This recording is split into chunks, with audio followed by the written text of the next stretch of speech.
look at today's date. It's August 24th, 2026. Hmm. And right now, global markets, international security, and frankly, the price of just about every physical good on Earth, they're all kind of hanging by a thread Yeah, it really is. over this tiny strip of water that is just 21 miles wide. Right. Which is, I mean, we usually think of global power in terms of these massive continent, or vast nuclear arsenals. Sure. But the reality today is that roughly 20% of the world energy supply is currently being held hostage in this geographic bottleneck. It's so narrow that on a clear day, you can literally stand on one side and see the other. Yeah, it completely inverts how we usually perceive geopolitical leverage. It really does. Because at its absolute narrowest point, the actual navigable shipping lane, like where the big ships can go within the Strait of Hormuz, it's only about 2 miles wide in either direction. Well, Yeah, just 2 miles. Yet, before this current crisis erupted, we were seeing roughly 20.9 million barrels of oil and other petroleum liquids being squeezed through that exact gap every single day. which is what, roughly 1/5 of global consumption? Exactly, yeah, 1/5 of the entire world's daily usage. It's like trying to force the entire world's oxygen supply through a cocktail straw. That's a really good way to put it. Right. Because if anyone pinches the straw even a little bit, the global economy just starts suffocating almost instantly. Right, right. And that geographic reality, that bottleneck, is why this single waterway connecting the Persian Gulf to the Gulf of Oman is causing absolute international panic today. Absolutely. But to understand the sheer scale of the crisis that's unfolding this week, I think we have to recognize that this specific choke point was dictating global power long before anyone even knew what crude oil was. Oh, without a doubt. If we, connect this to the bigger picture in our sources, the Persian Gulf has been this bustling epicenter of international trade for millennia. Yep. We're looking at a maritime superhighway here.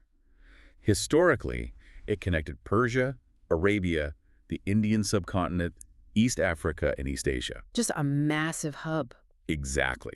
Long before energy markets even existed, this was the primary artery for silk, pearls, precious metals. Even Arabian horses were traded through here. Okay, let's unpack this, because when you look at the history of those early trade routes, the fundamental vulnerability of that geography was recognized almost immediately by outside powers. Like, you have the Portuguese Armada showing up at the island of Hormuz in 1507. Right. They are thousands of miles from home. Why target this specific tiny little island? Well, the Portuguese military command, specifically this guy Afonso de Albuquerque, they understood a concept that, honestly, modern navies still operate on today. Oh, really? Yeah, they realized that you do not need to conquer the land if you control the water. Portugal was trying to build this massive trading empire across the entire Indian Ocean, but, they lacked the manpower to occupy these vast inland territories. They just didn't have the armies for it. Right, they were a relatively small nation. So their strategic insight was realizing they only needed to control the choke points. The doorways. Precisely. Yeah. By capturing Hormuz and heavily fortifying it with cannons, they essentially locked the gate to the Persian Gulf. So they basically turned a geographic feature into an international toll booth. That is exactly what they did. Like, you didn't have to go inland to trade. You just sat at the exit and taxed everyone trying to leave. Right. The Portuguese implemented this system called the cartaz. The cartaz. Yeah, which was effectively a maritime passport. Yeah. So if an Indian or Arab merchant ship wanted to pass through the Strait of Hormuz, they had to purchase this document from the Portuguese authorities. Oh, wow. And on top of that, they had to pay a tax on their cargo.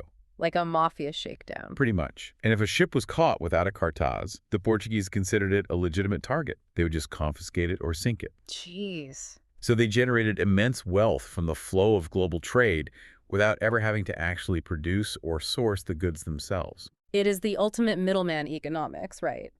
But enforced by naval artillery. Exactly. And that monopoly lasted for over a century, which turned the island of Hormuz into this vastly wealthy, incredibly cosmopolitan hub. It did. But then, a century later, the mechanics of power shift again. Because in 1622, the Portuguese are ousted. Right, 1622. But it wasn't just a local uprising, right? The Persian forces formed a very specific alliance to take the strait back. They did. They aligned with the English East India Company. Ah, of course. Yeah, the Persians provided the land-based military forces, and the British provided the naval bombardment capabilities that were required to finally break that Portuguese fortress. That is so interesting. And what's really fascinating here is the motivation of the English East India Company. Right. Why were they there? Well, they weren't fighting for territory or religious ideology or anything like that. They were a joint stock company. So it was all about the money. It was all about market share. They understood that assisting the Persians would grant them highly favorable trading privileges and guaranteed access to the Gulf. Which kind of establishes the golden rule of this region. Controlling the gateway guarantees influence regardless of what is actually in the cargo hold. That is exactly the takeaway. Like, the Portuguese wanted a cut of the spice trade, the British wanted a monopoly on regional commerce. But fast forward to the 20th century and the cargo transforms. It goes from luxury spices into the literal lifeblood of human civilization. Right, crude oil. The discovery of oil radically rewires the entire equation. It completely transformed the surrounding nations. Yeah. You've got Saudi Arabia, Iran, Iraq, Kuwait, the UAE, Qatar. Right. They suddenly became the most critical energy producers on the planet. I mean, overnight, human progress, industrialization, modern warfare, it all became entirely dependent on petroleum. And by this sheer accident of geology, an absolute ocean of this resource was locked inside a single basin, with only one way out. Yep. The sheer volume of oil moving through the Strait of Hormuz amplified its strategic value to a level that, frankly, the 16th century Portuguese couldn't have even comprehended. But with that immense wealth comes intense vulnerability, right? Absolutely. Because if you have the world's most valuable resource locked inside a room with only one narrow door, whoever guards that door holds incredible power. Precisely. And for a long time, the British Empire acted as that guard, protecting their trade routes and their broader interests in India. But post-World War II, the British economy was just shattered. Right, they were exhausted. They simply could not afford to maintain a massive imperial footprint anymore. And this raises a really important question that came to a head in 1971. Okay. Because in that year, Britain officially withdrew its military forces from east of Suez. They basically abandoned their role as the regional policemen in the Gulf. So they just packed up and left. Pretty much. Yeah. And this created a massive organic power vacuum. Oh, I bet. You have a newly independent group of Arab states trying to build their own militaries from scratch. Yeah. You have an increasingly powerful Iran looking to assert regional dominance. Right. And then you have the United States operating from afar, suddenly realizing that its entire domestic economy relies on a maritime route it doesn't directly control. It is a textbook recipe for geopolitical friction. You have an invaluable resource, a vulnerable exit route, and a sudden lack of a dominant security force. Exactly. And that friction absolutely detonates at the end of the 1970s. The timeline here in the source material is super critical. It is. In 1979, the Iranian Revolution overthrows the U.S.-backed Shah.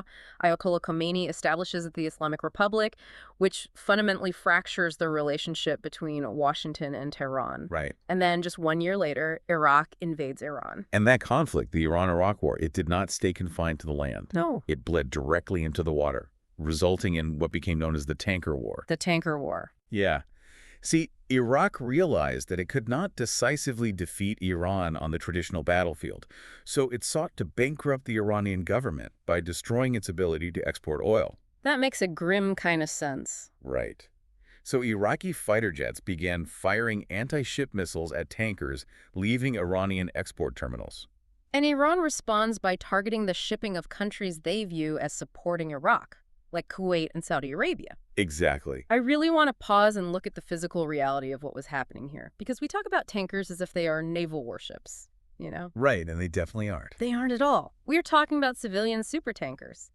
Imagine a vessel a quarter-mile long, which is essentially an unarmored, slow-moving metal balloon filled with tens of millions of gallons of highly explosive liquid. It's terrifying. You have civilian merchant marines, guys whose job is just to steer cargo from point A to point B, and suddenly they're being hunted by exocet missiles and acoustic sea mines. Yeah, the physical damage and the loss of life were horrific, but the economic damage was equally profound.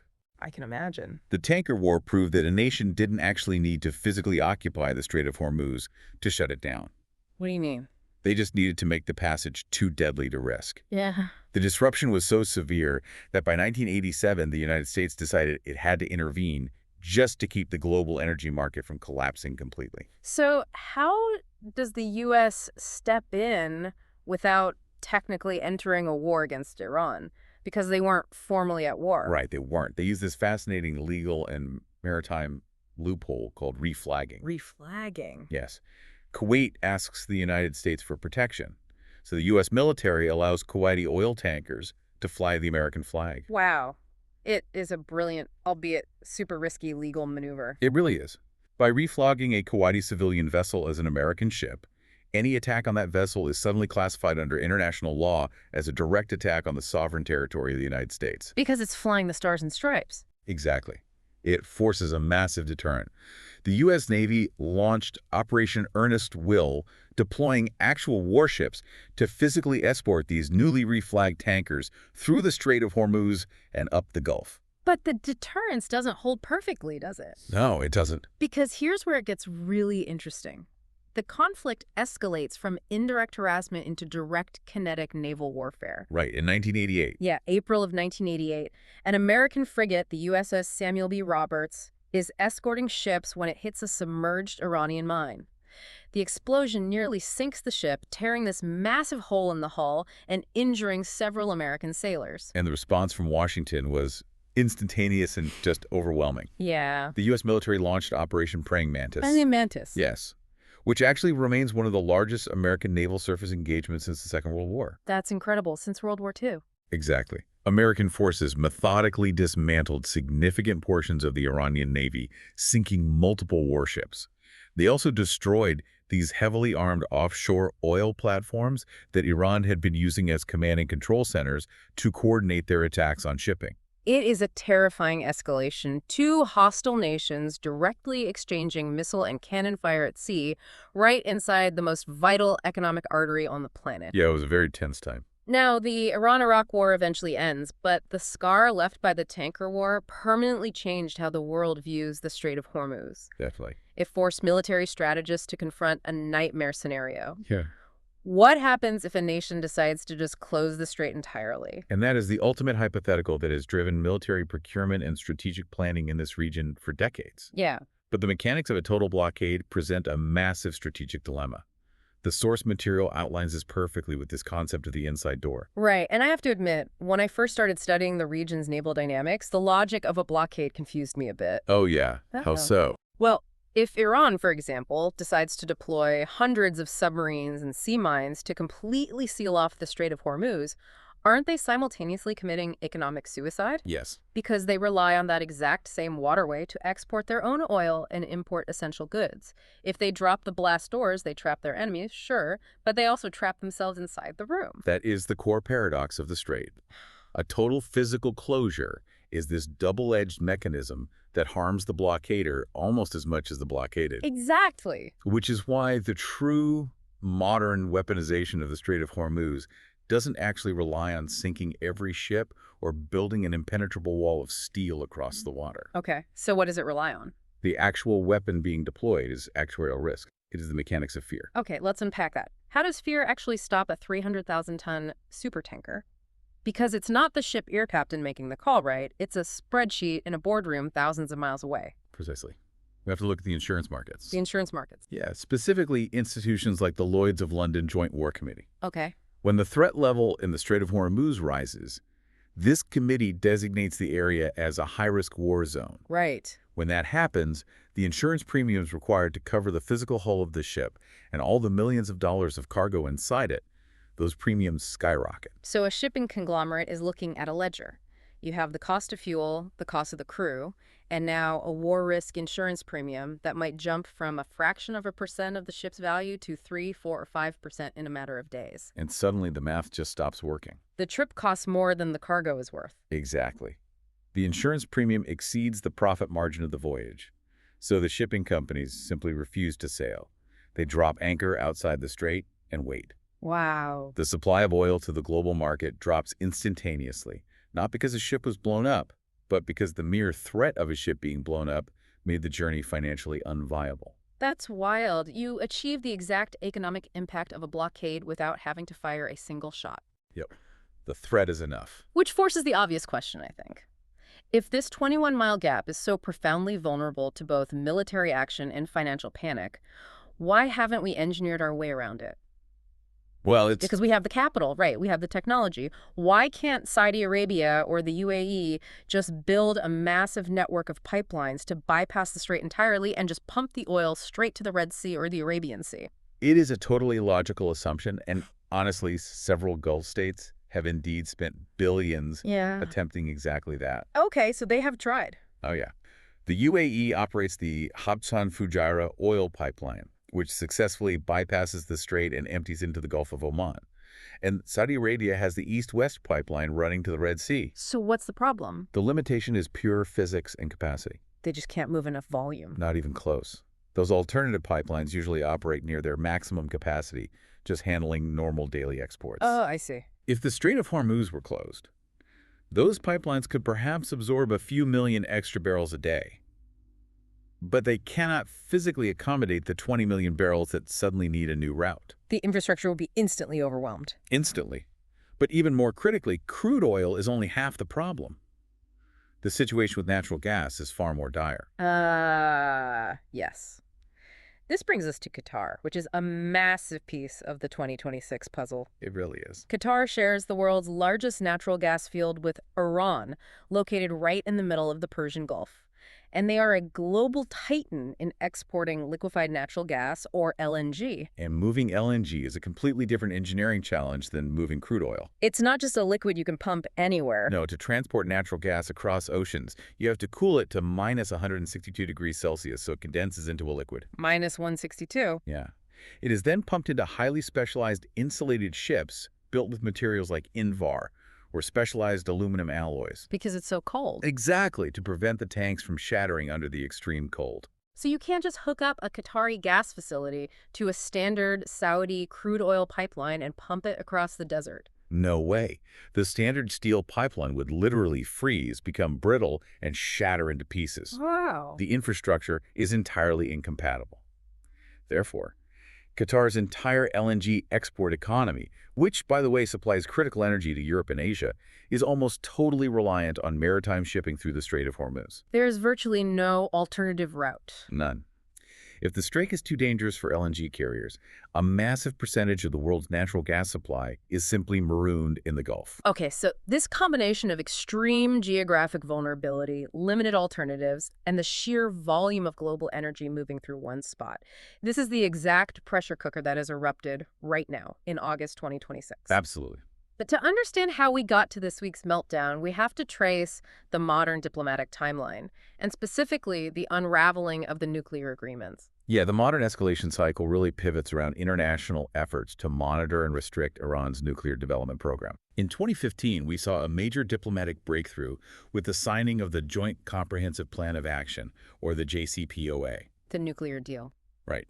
In exchange for strict limitations and international inspections of its nuclear facilities, severe economic sanctions on Iran were lifted. And according to our sources, the immediate measurable impact on the Strait of Hormuz was a drastic cooling of tensions, right?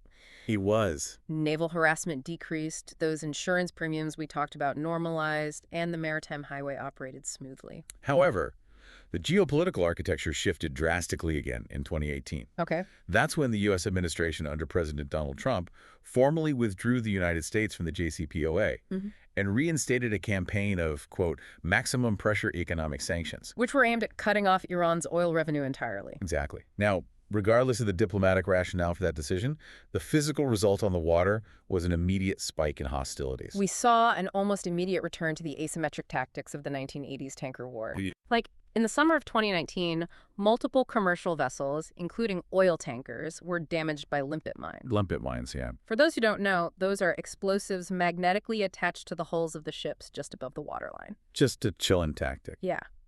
The United States and its allies presented intelligence attributing the attacks directly to Iranian military forces. Meanwhile, Tehran formally denied any involvement. And, the attribution, while politically significant, was almost secondary to the economic reality. Right, because the fear is already there. Exactly. The Joint War Committee risk premiums spiked again, shipping rates doubled, and the fear mechanism was successfully deployed. The Strait was once again a combat zone. And that escalating cycle of sanctions, seizures, and sabotage brings us directly to the catastrophic numbers we are seeing this exact week. Yes. Let's look at the tracking data from the last few days because it is legitimately shocking. We established earlier that a healthy Strait of Hormuz sees dozens of massive commodity vessels passing through daily. But according to maritime tracking data for the week ending August 21st, 2026, fewer than 200 commodity vessels entered or exited the strait over the entire 7-day period. Which represents a collapse of roughly 90% compared to the pre-conflict baseline. 90%. Yeah. We're looking at a near total paralysis of the world's most vital energy artery. And over the weekend of August 22 and 23, the traffic essentially flatlined. Fewer than 20 commodity vessels passed through. That's virtually nothing. The satellite imagery shows a virtual ghost town in the shipping lanes, and the captains who are out there are turning off their automatic identification systems, essentially going dark to avoid being tracked. Yeah, they're terrified. While hundreds of other vessels are just dropping anchor in the Gulf of Oman, refusing to enter the kill zone. And this paralysis is directly linked to the breaking news from today, August 24. Right, the new development. Iranian authorities have formally announced the blacklisting of 45 specific international tankers. Oh, 45 ships. Yeah, they claim these vessels have violated regional crossing rules and environmental protocols. So what's the threat there? The stated threat is that if any of these blacklisted vessels attempt to navigate the strait, they will be subject to immediate detention, severe financial penalties, and the outright confiscation of their cargo. Wow. It's a blatant assertion of territorial dominance. Iran is effectively claiming the right to dictate exactly who is allowed to enter and leave the Persian Gulf. That's how they see it. Meanwhile, the United States is pushing back with aggressive economic and naval posturing, insisting that the Strait of Hormuz constitutes an international transit corridor and that freedom of navigation will be defended. Right, yeah. We have two completely incompatible narratives colliding in a 21-mile space. It is the culmination of decades of strategic theory playing out in real time. The strait has transitioned from a transit route into the central lever of global economic warfare. But this is where we have to ground this deep dive in reality. Ultimately. Because it is incredibly easy to view this through the lens of abstract grand strategy, like a geopolitical chess match happening thousands of miles away between politicians and admirals. Sure, it can feel distant. Right, but I want to trace exactly how an empty strait in the Middle East cascades into a financial crisis for a listener commuting to work in North America, Europe, or East Asia today. Let's look at the mechanics of the modern supply chain. Okay, yeah. Well, the modern global economy operates on a principle of just-in-time logistics. Just in time. Right. It relies on a continuous, uninterrupted flow of materials. There is very little slack in the system. No backup storage, really. Exactly. So when a supertanker carrying 2 million barrels of crude oil drops anchor and refuses to sail through Hormuz, the refinery in Japan or the Netherlands that was scheduled to receive that oil in 3 weeks suddenly faces a massive supply gap. And a refinery cannot just pause operations cleanly, right? No, not at all. If they don't have the crude to process into diesel, gasoline, and aviation fuel, their output drops. And that scarcity immediately drives up the price of the refined products on the global spot market. Exactly. And that price hike infects every single node of the global economy simultaneously. Think about the massive container ship carrying consumer electronics from Shenzhen to Los Angeles. It runs on bunker fuel derived from that oil. If the fuel price doubles, the shipping conglomerate adds a massive surcharge to the transport cost. Which means the logistics company moving the electronics from the port of Los Angeles to a warehouse in Chicago pays more for diesel. Right. And the factory manufacturing parts in Germany pays higher electricity rates because natural gas shipments from Qatar are suddenly delayed. The businesses cannot absorb these massive compounding costs, so they pass them directly to the consumer. They have to. A localized naval standoff in the Persian Gulf translates, within weeks, to a spike in your home heating bill, noticeable inflation at the grocery checkout, and a massive surge in the cost of a gallon of gas. Yeah, it hits your wallet directly. And the geopolitical danger here is that this vulnerability is heavily skewed. Right, this isn't just a bilateral dispute between Washington and Tehran. Not at all. The energy flowing out of Hormuz is the lifeblood of the Eastern Hemisphere. Look at China. China is heavily reliant on Middle Eastern crude to power its industrial base. Oh, yeah. Japan and South Korea, which basically lack significant domestic energy resources, are existentially dependent on the Strait of Hormuz for both oil and LNG. If that route stops. A prolonged closure doesn't just inconvenience them. It threatens to shut down their national power grids and idle their manufacturing sectors entirely. Wow. So the pressure on the international community to intervene, whether diplomatically or militarily, becomes overwhelming when national economies are pushed to the brink of a recession. It really highlights the strange, enduring power of a narrow sea. It really does. We started this deep dive talking about 16th century Portuguese galleons firing iron cannonballs to tax wooden ships carrying nutmeg and silk. Right. And today we are looking at sovereign wealth funds, cyber-tracked LNG carriers, and advanced anti-ship ballistic missiles. The technology, the cargo, the empires involved, they are entirely unrecognizable from 1507. Yet the fundamental geographic rule remains completely untouched. It's still just a 21-mile gap. Exactly. The physical bottleneck has not widened. If you control the gateway, you wield disproportionate influence over the stability of the entire world. So, looking at the reality of August 2026 today, where dozens of ships are blacklisted and traffic has plummeted by 90%, we have to ask, where does this go? Yeah. Based on the historical precedents we've explored from the sources, what are the actual paths forward from here? Analytically speaking, there are three primary trajectories this crisis can take. Okay, let's hear them. The first is a diplomatic off-ramp. The ideal scenario. Right.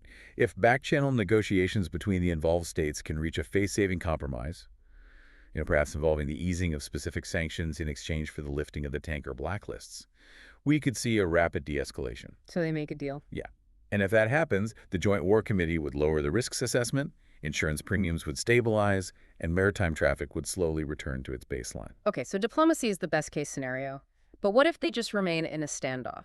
That leads to the second path, a prolonged, grinding war of attrition. A stalemate. Right. In this scenario, neither side launches a major kinetic strike, but neither side backs down either. So the fear mechanism stays active. The fear mechanism remains fully engaged. You don't get World War III, but you get a slow, agonizing economic bleed. Because the ships still won't sail. Exactly. The insurance premiums remain prohibitively high, shipping companies continue to refuse passage, and the global economy suffers a persistent inflationary drag because a massive percentage of the world's energy is simply stuck in the Gulf. Ugh, that sounds awful. And the third path is the historical nightmare scenario, I assume? Yes. Serious kinetic escalation. So actual fighting. If the threats materialize, if a blacklisted tanker attempts to run the strait and is fired upon, or if a naval escort is engaged, the situation could instantly spiral into a localized conflict reminiscent of Operation Praying Mantis. Like 1988 all over again. Exactly. Yeah. If the waterway becomes effectively unnavigable due to active combat or mining, the economic consequences would be immediate and catastrophic. Because there's no way around it. Energy markets would panic, prices would hit historic highs, and global powers would be forced into a frantic mobilization of their strategic petroleum reserves just to keep critical infrastructure functioning. It is a genuinely daunting reality to confront. But, history does offer a sliver of perspective here. How so? Well, this 21-mile stretch of water has endured centuries of conflict. It survived the rise and violent fall of the Portuguese toll empire.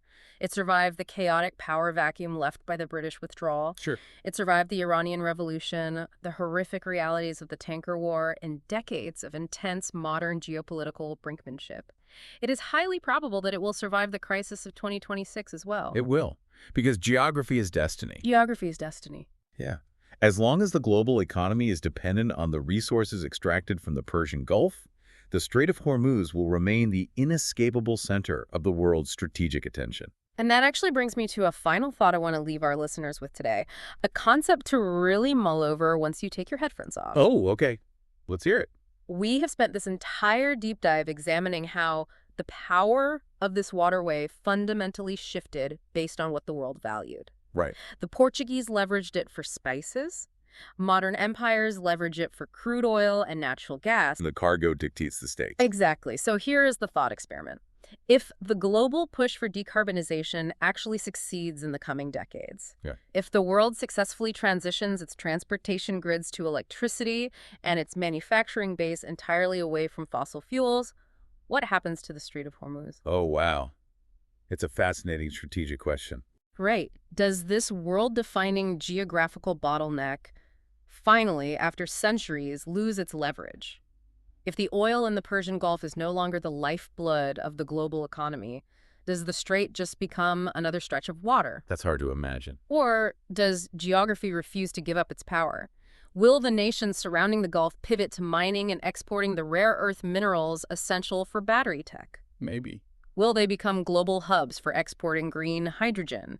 Will a new cargo keep this exact same 21-mile gap at the center of international conflict for another 500 years? I mean, history suggests that whoever controls the shortest route between two vital points will always find a way to monetize it. I gotta say, I tend to agree. But I really want to know what all of you think. Based on the history, the mechanics of fear, and the modern crisis we've unpacked today, what do you see as the future of the Strait of Hormuz in a post-oil world? Does it fade into obscurity, or does it just adapt its leverage? Leave a comment, let's get a discussion going, because the answer to that question might very well dictate the geopolitics of the 22nd century. Absolutely. Thank you all for joining us on this deep dive into the 2026 crisis. Stay curious, stay informed, and we'll catch you next time.